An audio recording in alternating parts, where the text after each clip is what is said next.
എന്താണ് വിശേഷം? ചേട്ടന്റെ യൂട്യൂബിൽ ഞാൻ രാഷ്ട്രീയ വീഡിയോസ് ഒക്കെ കാണാറുണ്ട്. അപ്പൊ ഞാൻ ചേട്ടനോടൊരു ചോദ്യം ചോദിക്കട്ടെ? കേരളത്തിൽ കോൺഗ്രസിലെ നേതൃത്വം UDF-നെ അധികാരത്തിൽ എത്തിക്കുമോ? ഓക്കെ, അപ്പം നമ്മൾ പറയുകയാണെങ്കിൽ കഴിഞ്ഞ ലോക്സഭ തെരഞ്ഞെടുപ്പ് കഴിഞ്ഞപ്പോൾ UDF-ന് കേരളത്തിലെ ഭൂരിപക്ഷം നിയമസഭാ മണ്ഡലങ്ങളിൽ വൻ വിജയം നേടിയൊരു സാഹചര്യമാണ് നിലവിലുണ്ടായിരുന്നത്. അതുകൊണ്ട് ഉറപ്പായിട്ട് UDF കൂടെ അധികാരത്തിലെത്തും എന്നൊരവസ്ഥയാണ് ഉണ്ടായിരുന്നത്. പക്ഷെ അതിന് ശേഷം മാസങ്ങൾ കഴിഞ്ഞപ്പോൾ LDF വീണ്ടും തിരിച്ചു വരികയും വികസന നായകൻ എന്നുള്ള നിലയിലുള്ള മുഖ്യമന്ത്രി പിണറായി വിജയൻ്റെ നീക്കങ്ങളൊക്കെ വന്നതോടുകൂടി വീണ്ടും LDF മൂന്നാമതും അധികാരത്തിലെത്തും എന്നുള്ള രീതിയിലേക്കുള്ളൊരു ട്രെൻഡാണ് രൂപാന്തരപ്പെട്ട് വന്നുകൊണ്ടിരിക്കുന്നത്. അതോടൊപ്പം തന്നെ കോൺഗ്രസ് നേതൃത്വത്തിൻ്റെ ഉള്ളിലുള്ള എന്താ പറയുക, പല നേതാക്കന്മാരും മുഖ്യമന്ത്രി പദത്തിന് വേണ്ടിയുള്ള ഒരു കടിപിടി എന്നൊക്കെ രീതിയിലുള്ള ചർച്ചകൾ, പിന്നെ KPCC പ്രസിഡന്റ് വിഷയത്തെ ചൊല്ലിയുള്ള തർക്കങ്ങൾ, ഇത്തരം വിഷയങ്ങളൊക്കെ വരുമ്പോൾ സ്വാഭാവികമായിട്ട് എന്ന് വെച്ച് കഴിഞ്ഞാൽ UDF-ന് ഒരു ജയസാധ്യത കാണാനുള്ളൊരു അവസ്ഥയിൽ നിന്ന് UDF-ലെ അണികൾക്ക് ഒരു നിരാശാബോധം വരുന്ന അവസ്ഥയിലായിരുന്നു. കാരണം UDF-ന് പ്രവർത്തിക്കുന്ന ആളുകൾ, വോട്ട് ചെയ്യുന്ന ആളുകൾ, അവരുടെ ഉള്ളിലൊക്കെ ഒരു നിരാശ പടർന്നു കയറി.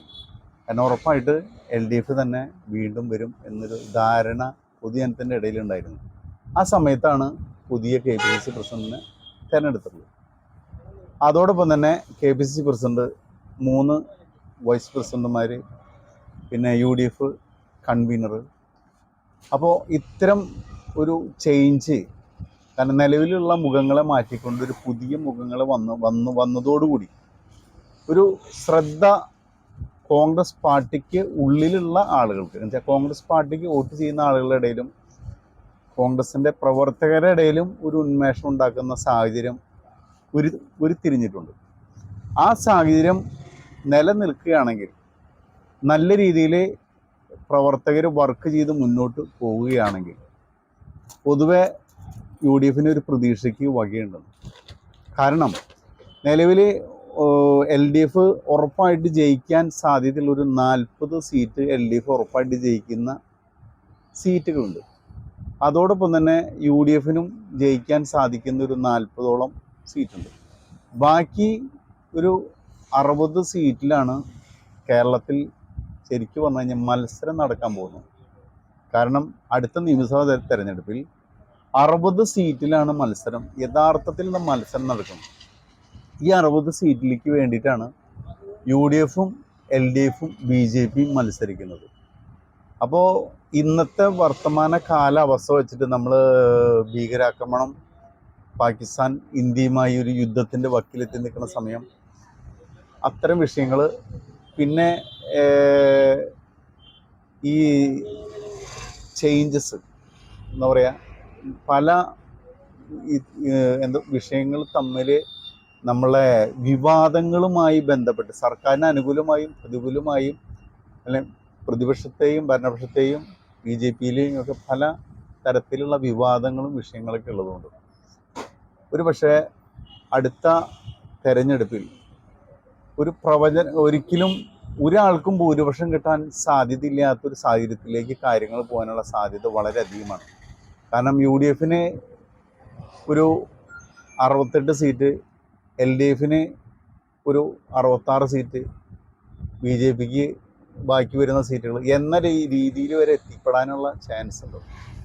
അതുകൊണ്ട് UDF-ൻ്റെ പുതിയ നേതൃത്വ നിര ശക്തമായി പ്രവർത്തിച്ച് നല്ല രീതിയിൽ വർക്ക് ചെയ്ത് മുന്നോട്ട് പോവുകയാണെങ്കിൽ പാരമ്പര്യമായി കോൺഗ്രസ്സിന് വോട്ട് ചെയ്യുന്ന ആളുകളും, കാരണം ഇടതുപക്ഷ വിരുദ്ധ BJP വിരുദ്ധ വോട്ടുകൾ, ന്യൂനപക്ഷ വോട്ടുകൾ, ഇത്തരം വോട്ടുകൾ മുഴുവനും കാലാകാലങ്ങളിൽ ചെയ്തുകൊണ്ടിരുന്ന വോട്ടുകളൊക്കെ എന്താ പറയുക, നിരാശ പൂർണ്ണമായി വോട്ട് ചെയ്യാതിരിക്കുന്ന ആളുകൾ, ഇത്തരം ആളുകളെല്ലാം വന്ന് വോട്ട് ചെയ്യുകയാണെങ്കിൽ UDF-ന് ഒരു പ്രതീക്ഷയ്ക്ക് വകയുണ്ടെന്നുള്ളൊരു അങ്ങനത്തെ ഒരു സാഹചര്യം ഓൾറെഡി വന്നുള്ള പോലെ ഒരു ധാരണ വരുത്താനായിട്ട് സാധിക്കും.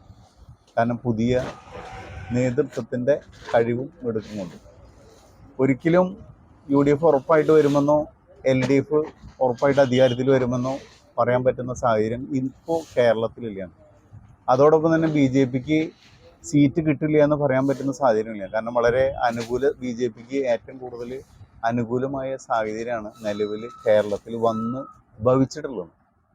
അപ്പോൾ ഒരു കക്ഷിക്കും ഭൂരിപക്ഷമില്ലാത്തൊരു സാഹചര്യത്തിൽ ഉള്ള അവസ്ഥകൾ തള്ളിക്കളയാൻ പറ്റില്ല. എന്തായാലും ഒരിക്കലും UDFൻ്റെ സാധ്യത തള്ളിക്കളയാൻ പറ്റില്ല.